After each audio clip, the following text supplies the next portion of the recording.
anak na may tampo, galit o sama ng loob sa magulang dahil hindi na pagbigyan ang gusto. Kung ikaw ito, narito ang 5 bagay na huwag mong gagawin kapag may samang loob ka o galit sa magulang mo. Number 1, huwag bastusin o sigawan ang magulang. Kung gagawin mo ito, lalo lang itong pinapalala ang problema at lalong masasaktan ang damdamin ng magulang mo. Number 2, huwag sirain ang mga gamit sa bahay.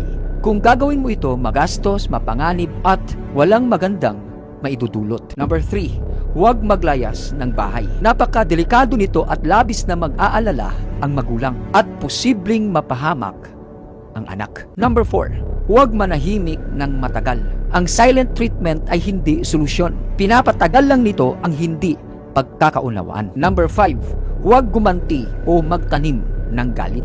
Ang paghihiganti ay sisira sa tiwala at relasyon ng tuluyan. Tandaan, normal ang masaktan pero hindi lahat ng nararamdaman ay dapat ikilos agad. Ang sabi sa Kawikaan 29 verse 11, ang hangal ay naglalabas ng kanyang galit, ngunit ang marunong ay mahinahong pumipigil nito.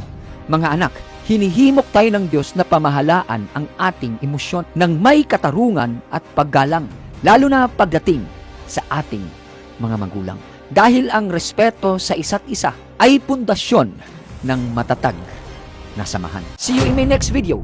God bless, kapatid.